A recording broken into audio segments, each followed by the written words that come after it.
Hello, everyone, and welcome to another episode of the Bull Take Scouting podcast. As we love to do from time to time, tonight's episode is a question and answer episode where we asked our Instagram and Twitter followers for any of their draft related questions. We gathered a great handful of questions to answer tonight. And of course, if you're following along live, don't hesitate to drop a question in the chat and we'll make sure to address it. Now, Alex, you want to introduce our first question here? Yeah, so I think we'll start off with a really interesting question. Is this one of the greatest edge draft classes ever? And to start off, I mean, I've only been scouting for a limited number of years, so I don't really want to say it's one of the greatest ever, because I just don't have the history and the background. But it is a very, very good edge class.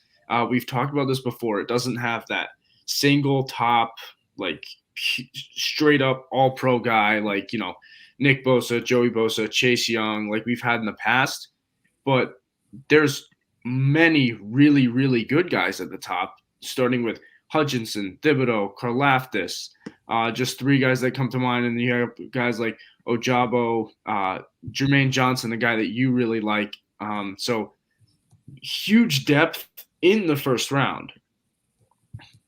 Yeah, absolutely. I have 5 edge rushers graded in the top 20 picks, and I actually believe 6 will go in the top 18. And now I'll give you in order. I have Thibodeau, Hutchinson, Johnson, Karlaftis, Ojabo. And I think you add Walker to that mix because he has so much buzz around the league. And that makes 6 guys that I think are going to be the top 18 picks. So that's going to be 1 in every 3 players drafted in the first 18 selections is going to be a defensive end most likely, which just speaks to how strong this class is. Now, of course, we haven't been around to scout classes 15, 20, 25 plus years ago. This is definitely the best edge rusher class that I've ever scouted in my 5 or so years of scouting. But when I think about best ever, I think that the lack of a Hall of Fame player from this draft class is going to be the deciding factor where, 20 years down the line, people aren't going to remember how much depth there was, because even beyond that, when you look at talents like Boye Mafe, Arnold Ebiketie, Cameron Thomas, they contribute to how strong this class is, but they're not going to be remembered when we talk about best classes ever in 25 years. And as good as the top guys are, I'm not sure anyone's going to be donning a gold jacket from this group. Yeah, I think that's a great way to look at it. I think it's, like we said before, it's really deep, has a lot of very good guys, but it lacks that great, like you said, Hall of Fame player at the top. And anytime anyone really looks back and says, oh, this was a great draft class, it's because there are some Hall of Fame players in it. And I mean, people or players come out all the time and end up being Hall of Famers that were drafted 3rd, 4th round. So, we don't know who will be a Hall of Famer and who will not be a Hall of Famer, but I'm not willing to say, oh, this guy has Hall of Fame potential. Like I did with Chase Young. I said everything goes right, he could be a Hall of Famer. So that lack of the elite talent at the top, definitely, I agree, will prevent it from being, considered one of the best ever. Yeah, there's no Chase Young and no Myles Garrett, but there's a lot of talent at every other level of this draft, including in the early to mid portion of round 1. And now our next question is entirely related to our first one, and it's best 2 defensive ends after Hutchinson and Thibodeau. And so I already gave my order where I have Johnson as my number 3. You don't see that too often, but I think he's the most well-rounded. I have him followed by Karlaftis, who I think is extremely powerful, really refined, but doesn't have as much juice. And Ojabo after that, who has all the juice and bend around the edge, but isn't as strong, isn't as refined. And I think Johnson is just the best of both worlds in that he's more well-rounded than those two. So that's why I've got those guys in that order. I've got Karlaftis as my 3rd defensive end. You mentioned his strength, his power. I really love it. He's really good against the run and the pass, and his speed to power conversion is crazy. He just throws some offensive tackles all around in his tape, and he shows great dominance in the strength department. I know he lacks some of that top end athleticism in that bend, and flexibility on the edge. But to me, I just think he's a super high floor guy. You know exactly what you're going to get. He has 2 years of very, very good tape. So that's why he's my number three. Guys like Ojabo and Johnson both have, 1 year of really good tape. And I think they have a little bit more of a range of outcomes. So I think the really high floor with Karlaftis, and I'd argue he has a really high ceiling. Maybe not as high as the other two, but I still think it's really high. I think he can be a 10 plus sack guy in the NFL.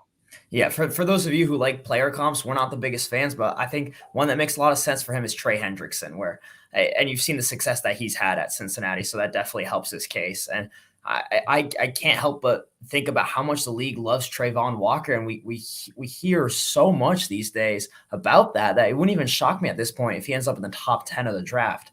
And I initially thought that I was high on Walker back in December when he was seen as maybe a fringe top 50 pick. And that isn't within NFL circles. That's from the outside looking in from what the media was saying. But I guess I'm low on him. I think it's quite odd how that works. And I think that in the NFL, he goes on the edge. He does have some inside outside versatility, but he's going to be predominantly an edge player. And I love the power. I love the handwork. I love the freak athleticism and effort in pursuit, but I just don't see any type of bend around the edge to dip under a blocker's shoulder. And I know that's not the type of defensive end he is, but I think it limits him, and I can't buy the top 10 hype right now. I just want to point out that we've had probably 5 defensive ends in this draft class that have been rumored to potentially go top 10 in April. Obviously, Hutchinson and Thibodeau at the top. But, I mean, Karlaftis has kind of been a standstill end of the top 10 guy. We've heard rumors that Ojabo might go ahead of Karlaftis. And now we've heard some things that Trayvon Walker might be in the conversation of going ahead of Thibodeau for some teams. Mm-hmm. So all 5 of those guys have all had top 10 conversation. And, odds are not all 5 will go top 10. Stuff usually happens and guys, fall based off of all the rumors we're hearing, but just to have 5 guys in the top 10 conversation is pretty remarkable. Oh yeah. It speaks to the strength of that defensive end class. And I think now we can move on from what I think is the best position group in this draft and move to what's kind of seen as the weakest. And that's the quarterback class. And our question regarding the quarterbacks is plain and simple, is Sam Howell overrated? And, I think that depends on who is rating him. I think that nobody really thinks that he's a surefire franchise quarterback, and I think that's rightfully so. He regressed in 2021. His accuracy took a dip. He didn't get any better against pressures. That when your internal clock isn't great and you take too many sacks and you can't even reliably place the ball, I don't think that you can be confident in a projection towards being a franchise quarterback. Yeah, I'd argue that both of those have a similar grade on him, which is a late second round grade. And that's kind of towards the later end of what we've seen, or at least what I've seen in regards to where Howell's being projected and graded. But I don't think he's overrated. Especially quarterbacks are pushed up the board. Anyways, he had a really good 2020 season. So, I would not be shocked if some team, falls in love with him, chalks up his 2021 season as, they lost all the talent around him. He had no help. His offensive line was horrible. I understand that. I saw that too. But he also should be able to elevate his team if he's a surefire franchise quarterback. So long way to put that, but I don't really think he's overrated. There are definitely some people that do overrate him, still have a higher mid first round grade that I've seen. But second round grade is what I see from most people. That's about where we have him rated with all things considered. Yeah, and I wouldn't be surprised if he did end up going in the first round because there's just that many teams that are in need of the next guy at the position, and I wouldn't be surprised if somebody pulls the trigger and wants to bet on his 2020 tape. And now it really sucks to be a team that needs a quarterback this year because, 1, there's a lot of them, and 2, we can argue between Matt Corral, Kenny Pickett, probably are 2 guys towards the top, but neither of those guys are surefire quarterbacks. I think Matt Corral probably has the best shot to be a franchise quarterback, but we've seen quite a bit of concerns with Kenny Pickett and his hand size and stuff like that. And, outside of those two, kind of depends on the situation for the other later first round guys. So kind of tough situation to be in if you need a quarterback. Yeah, I think Corral, Pickett, and Willis are interesting draft picks that really could pan out, but where I think it gets really bleak is after them. If you're towards the end of the first round, I would stay away from pulling that trigger, like we said some team might do for Howell or maybe for Ritter or Carson Strong. Those three guys I just don't think belong in the first round conversation. And I think now we can move on to the next question. What first round talent do you see falling to the third or lower rounds? And, I'll kick this off by saying I don't really see a true first round talent falling that low. It's also super early on. You could hear some rumors that teams don't like a guy for, whatever character concerns, injury concerns, stuff like that. One guy that came to mind to me, speaking of injury concerns, is John Metchi. I have him as a first round talent. I don't have a first round grade on him because of his injuries. I have a 2.0, so obviously the highest second round grade possible. But he might go round 2, he might go round 3. Really hard to tell right now. All depends on how he recovers from his ACL. But in terms of a first round talent that might fall to the third round, I think Metchi possibly could be that guy.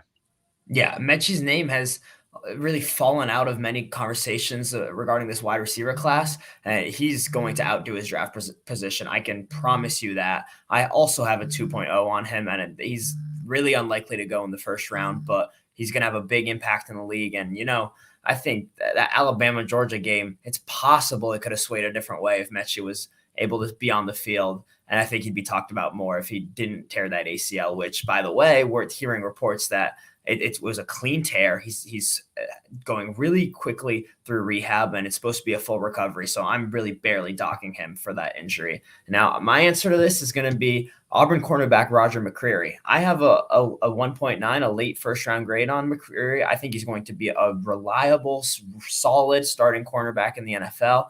But what teams are not going to be able to get past, in my opinion, is the arm length. He has the arm length that falls below the threshold for NFL cornerbacks, and that's a really coveted measurable for that position, which you could argue traits is the most important at cornerback than any other position. I don't think he's going to fall all the way to the third round, but when they start stacking the measurables after the combine, I wouldn't be surprised if he slides out of the top 50. So I didn't have a guy on my first round graded board right now that I thought was going to end up in round 3, but one that could tumble a bit is McCreary, in my opinion. Yeah, and I think, this next question kind of relates. What players are going to be huge steals? So obviously the two guys we mentioned, we both believe will be really good steals. But who are some other guys, maybe not injury related, that you could see as some good steals? Well, I'm going to go with a guy that we haven't stopped talking about since this past summer, and that's Treylon Burks, Arkansas wide receiver. But I've said everything I need to say about him on these episodes, and you can go back to the wide receiver rankings breakdown to hear a more detailed analysis on him. And I'll just make a more general point about the wide receiver class. I think that really all these top wide receivers are going to be big steals because as each time I do a mock draft, I start going through these picks and, I have the teams opting for the defensive linemen, the offensive linemen, and a good amount of the top group of wide receivers slides into the 20s. Like we could be looking at, in my opinion, the top 2 receivers in this class in Treylon Burks and Javonte Williams, or I'm sorry, Jameson Williams, going in the last 10 picks of the first round. And, these could be future Pro Bowlers where we're scratching our heads on why that happened a few years from now. Yeah, I think it kind of relates to the idea of the past few draft classes have had really, really good wide receivers. And we start to see the league become saturated with wide receivers as it, kind of did with running backs. And now, I'd say most teams in the NFL have a pretty good wide receiver one. So it's not a huge position of need for them. We can wait. There's plenty of really good wide receivers. We don't need to take one in round 1. We could get a guy, like Terry McLaurin in round 3, DK Metcalf at the end of round 2, AJ Brown towards the end of round 2. So as we've seen the past couple draft classes, really good wide receivers have fallen. I think teams see the value in getting a possible wide receiver 2, wide receiver 1 later in the draft. And there's just been so many really good ones. On the same point, though, if you wait till day two, you could end up getting a guy who gives you no impact. I mean, we saw Tutu Atwell and D. Eskridge go in the second round last year, and they barely saw the field in year one. So when that top guy on your wide receiver board is still sitting there in the teens, I think you got to pull the trigger. Oh, I mean, I agree, but we're going off point a little bit. It's interesting to me that the Rams took Tutu Atwell in the second round. Neither of us were high on him either. We thought it was a pretty poor pick. And they had a stacked wide receiver room to start. Robert Woods got hurt. Odell got hurt. The end of the Super Bowl, Tutu Atwell was not on the field. It was Ben Skoranek instead, who they took late in the 2021 draft. So, just a note that a little bit off point, but yeah. So, I mean, I agree with, what you're saying. It's kind of hit or miss with wide receivers late, but I mean, say it's 50-50. You take two guys, round 2, round 3, hit on one, miss on one. Nobody remembers the miss if you hit on a guy. That's true, but Atwell, I had it graded in the 5th round. He was tiny. He struggled against route contact.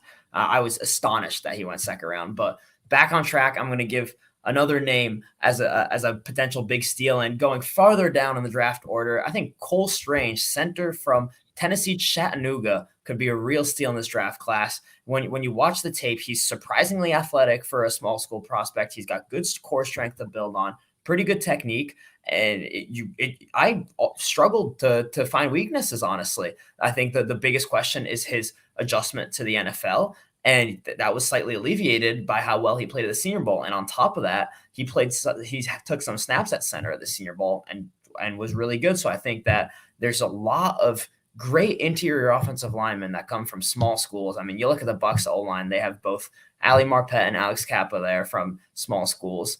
And I think Cole Strange could be the next in line. Their center as well. I can't remember his name off the top of my head, but yeah, he was a D2 guy. Mm-hmm. Now I'll get to my prospect that I think is going to be a huge steal, and that's Christian Harris.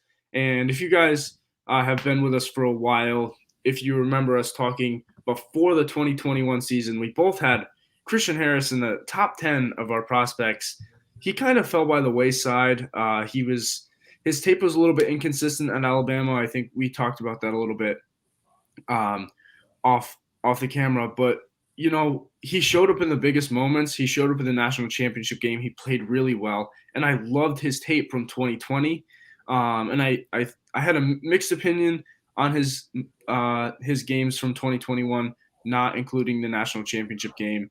And he's a guy that I think could be a really big steal. There was one rumor that I heard a little while ago that mentioned him possibly going in the first round, but other than that, nothing. I feel like he probably won't end up being a first round guy. And I think if he can play every game in the NFL like he did in the national championship game, he'll be a very good starting middle linebacker for an NFL team. I loved Christian Harris coming out of last year. He was my number 6 rated prospect heading into this 2021 season. I watched 3 of his tapes from 2021, and I thought in the first 2 that I watched, he just lacked urgency, almost lacked effort, and it was overall just pretty mediocre play. And then I watched, the national championship tape, and he was one of the best players on the field, and he looked like a future Pro Bowler. So the natural traits are there. It's just, can he put it together on a consistent basis? It reminds me of Christian Barmore. Yes. Barmore was the same way. There was games where he completely lacked effort. That's the reason I didn't have him in the first round. And then he was a star in both playoff games in 2020. And the Patriots took him in round 2, and he's been a really good defensive tackle for them, probably the best from last year's rookies. Wouldn't surprise me if the Patriots took Christian Harris in round 2. Mm-hmm. I think we can move on to our next question, and that's, other than Jameson Williams, what other players could have injuries affect their draft stock? And I'll give a pair of names here. I think Derek Stingley really suffered from his inability to be on the field for much of the 2021 season. He would have probably been a top 10, maybe even top 5 pick if he played throughout the year and played well. But now scouts are looking at 2019 being his last season of full health. and that's also his best tape. And you never want a prospect 2 years removed from their full health and best tape. So that's definitely a concern. And then George Pickens is a player that probably would have been a first round pick if he stayed healthy. He rushed back his ACL tear recovery, it seemed like, because he was on a very limited snap count for the last few games of the season. Had an explosive 50-yard catch in the national championship game, and I think everyone's kind of left wondering now, like, are we going to get the George Pickens that we saw before then? And I think that he definitely has maybe even a full round decrease in draft stock because of that ACL tear. Yeah, it's kind of interesting to me that out of the 3 wide receivers, George Pickens, Jameson Williams, and John Metchi, George Pickens was the first guy to tear his ACL, and it seems like he could possibly be the last of the 3 off the board. I think John Metchi is the other guy that comes to mind whose draft stock could drop, possibly quite a bit due to injury. Jameson Williams is interesting, though. He just tore his ACL not even 2 months ago, and it still seems like he's in the first round conversation. That just shows you how good of a wide receiver prospect he was considered before the ACL injury. Oh, I think Williams and Metchi are better prospects than Pickens. Oh, I mean, I would agree as well. But I just think, like you said, Pickens could possibly be losing a round, and I don't think Williams maybe is losing 10 picks if we think about it. Yeah. And, Metchi could be maybe a round to half a round. I just think Pickens has almost had a year now to recover from that ACL. So something's not right. And it could be, like you said, he could have rushed back a little bit, but just something to keep an eye on with George Pickens. Yeah, I think that the pre-draft process and the workouts are going to be the huge teller for his draft stock. Teams are going to want to see him fully healthy, getting every piece of his athleticism back. And our second to last question here is, could a tight end or a running back go in the first round? The answer is no. Nope, that's it. No. Maybe just elaborate on this question a little bit. If someone told you that a tight end or a running back was going in round 1, who would you put your money on? Trey Mcbride. I'm extremely confident that no running back is going in the first round. There's definitely a few guys who can be quality starters in the league, but nowhere near special enough to go the first round. You look at Najee Harris and Travis Etienne; they were just really great running back prospects, and they kind of barely slipped into round 1. So I don't think there's going to be a running back at the tight end position. I have Trey Mcbride graded a round higher than any other tight end. I really like Mcbride. I have an early second round grade on him. I just don't think he's going to get pushed all the way up into the first round. But, if there was someone at either of these positions, I'd say Mcbride. Yeah, I have a mid-second on Mcbride. Honestly, if I had to pick one, I'd probably pick Kenneth Walker just because he's my highest graded player. But I mean, I agree with you. I don't think either position is going to go in round 1. It just happens that both those positions are really devalued in today's NFL, which is kind of interesting if you think about it, with what tight ends can do with their blocking ability and pass catching ability. I don't know how much the tight end position is devalued, more than it's just such a murky transition that teams aren't willing to invest high draft capital at a position where we've seen countless first round busts, and at the same time seen so many guys come in through day 2, maybe even day 3, like Rob Gronkowski, Mark Andrews, Travis Kelce, and ended up being superstars. George Kittle. Yes, but exactly. You'd think after all of that teams would have figured out, what made these guys succeed and what did we miss. And, that doesn't seem like it's happened yet.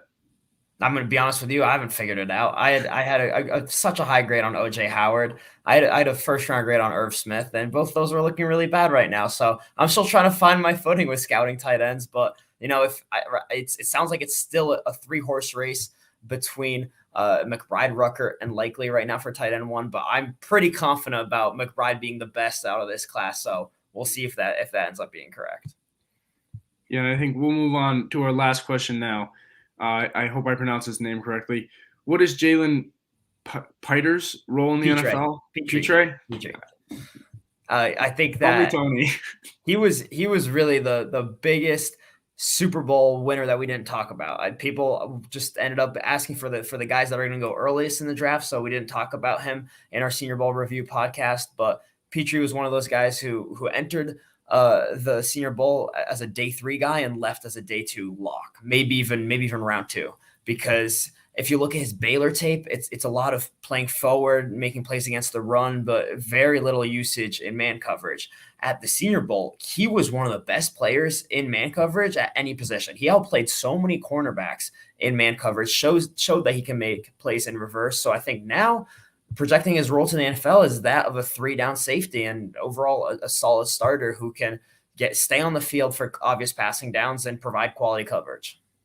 Yeah, I don't think Baylor really used him to make him look the best with the skill set that he has. Like you said, he looked really good in coverage in the Senior Bowl, and he just wasn't asked to do that a lot at Baylor. And I think, if we think about the Senior Bowl a little bit, those are probably some of the guys that benefit the most. Guys that, have the really good skill sets, but aren't used properly. And, people might say, oh, this guy came out of nowhere and rose, rounds due to his Senior Bowl tape.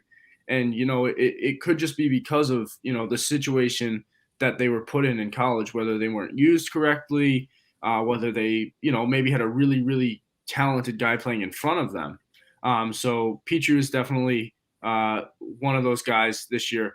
And like you said, he was probably one of the biggest risers from the Senior Bowl, rising from day 3 to, like you said, day 2 lock. And I've heard some things about round 2 for Petrie. I think you made a fantastic point about how the Senior Bowl allows players to get showcased in a manner that they didn't on their college team. And Perrion Winfrey is actually exhibit A of that, because you watch his Oklahoma tape, you see the flashes of ability to penetrate and shoot gaps. But the vast majority of the time, they're having him slant, having him run laterally. And so he doesn't get to go upfield and disrupt the quarterback as much as he could. And we saw him at the Senior Bowl. He was nearly unblockable. Yeah, I think that's a really good point about Winfrey. And I think that wraps up all our questions for today. So thanks everyone for submitting questions. Thanks to everyone for listening. If you guys obviously do have any questions for us about the draft, feel free to send us a DM. We're more than happy to answer those questions, or just wait for the next question and answer podcast and we'll answer it live. Yeah, and I'd like to add that I think what we're going to be doing at some point later in the process, when we're not having a Q&A podcast too often, is we can just put up a Q&A on our story and answer it directly right there. So stay tuned for that as well. Yeah, thanks everyone for watching and listening, and we'll be back with another episode soon.